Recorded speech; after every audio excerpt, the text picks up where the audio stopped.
My name is Allison Stevens. I'm now 51 years of age and I converted to Islam when I was 47.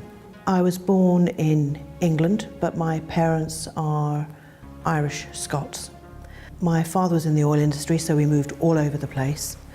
So I don't have any fixed roots anywhere, really. And we eventually ended up in Scotland in the early 70s. Apart from going to church services with the school at Christmas time, there was no religious upbringing at home at all. Secondary education was mostly in Scotland, and again there was compulsory religious education lessons, but we all very much resented going to those, because at that point really most of us were secular and didn't see any need for religion, and certainly didn't enjoy going to the church services that we had to go to at Christmas time. We respected I've always respected religious people, but for me it was not necessary. I didn't feel any particular yearning. To be honest, I felt religion caused a lot of problems, and I was more interested in the human condition and caring for human beings. I called myself atheist. I was more 99% atheist, but there was this tiny little bit of me that couldn't quite call itself completely atheist. That's the whole beauty of the thing. I wasn't actually looking at religion at all. Very evangelical Christians, and in fact they were putting me really off of religion completely. They were actually driving me away totally. And I'd got to the stage where actually I'd written in my will that I wanted a non-religious burial, etc., etc.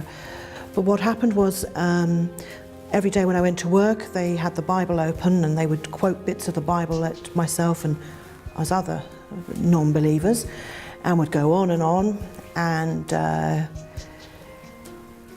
I don't know, in retaliation in a way, I was out in Richmond and I bought a lot of books. I bought the Quran, the Torah, 365 sayings of the Dalai Lama, and of course How to Be an Atheist.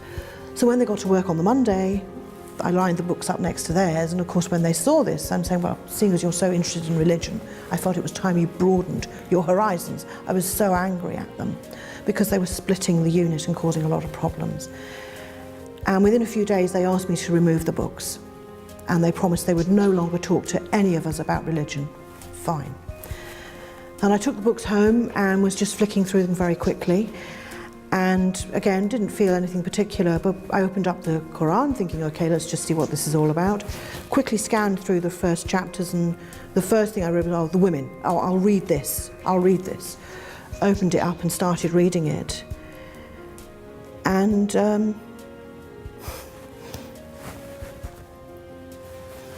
quite emotional, sorry.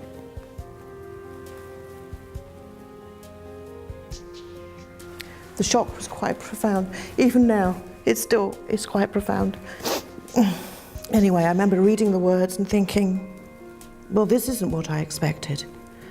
And I read a bit more and thought, I can't believe what I'm reading.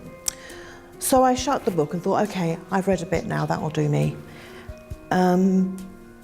But I couldn't stop reading it.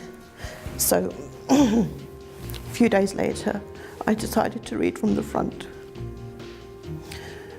It was just wonderful. It was so gentle, but very profound.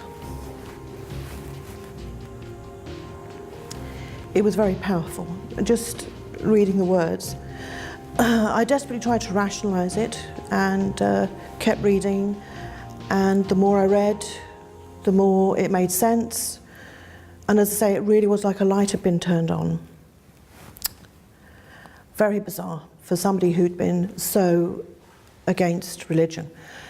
And I remember trying desperately not to believe what I was reading, resisting it, and at one point closing the Quran and thinking, I'm never going to read this anymore, I'm not going to read anymore. But I couldn't help myself. It was a very strong thing, very strong. Choosing a mosque far away from where I live, because I didn't want anyone to see me. And I went to the masjid and pulled on a scarf and everything.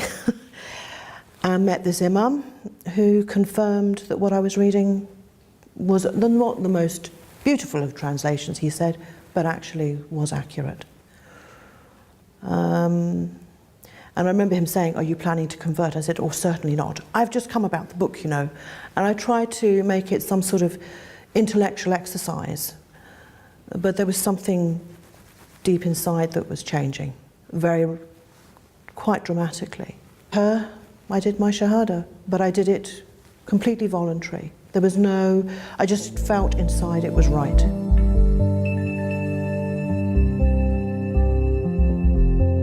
Libya had a small influence on my conversion. This is the main entrance to the hospital that I work at, and I've been working here for 10 years. It's just a typical National Health Service hospital. Very busy, very busy. Honest, I spoke to an imam and I asked if I'd got a correct translation of the Quran, because you know, I thought maybe there'd been a mistake, but no, there wasn't. Islam has changed me as a wife. It's made me very determined to keep the marriage going. And actually, thanks to some advice from my imam and because of things I've read in the Quran, the marriage is still going. I think, in fact, I'm pretty sure if I'd stayed secular, we would not be married now. And I try to see things from his point of view as well. But he now also tries to see things from my point of view.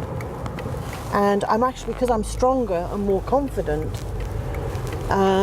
he's now more willing to help me. Before, he wouldn't help me at all. And I think secretly he's quite proud, even though he doesn't want to admit it.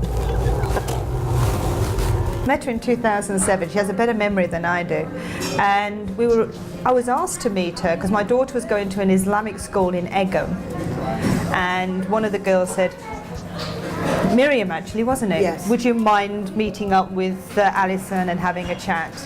So I said, yeah, okay, that's not too bad. And I've been doing this for the community anyway, just been supporting Muslims that just converted. So we met at Hounslow Mosque. Yeah. And what we talked about Islam outside the mosque, didn't we? Yeah. And the only thing I can remember saying to you is, the only advice I can give you, because I can give you none, is just a word of warning that you'll get as soon as you converted, you get these loads of people saying to you, do this, this is haram, this is halal, this is, you know, and it's almost like a rule book. And I said, sometimes you just need to take a step back. And I said, don't listen to everything, just acknowledge it, be polite, and then ask them either to confirm it with the Sunnah or with the Quran, or if not, then confirm it within your own heart, really, if it resonates with you and it feels pretty cool.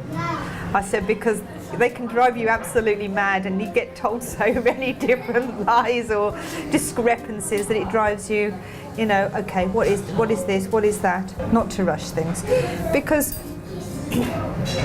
to make any kind of changes in your life, it takes time anyway. You've got to adjust. If you adjust too quickly, then you can't take on the beauty of Islam. It's quite simple. If you do it in short bite-sized steps. It's Al-Quran by Ahmed Ali, and it's a contemporary translation.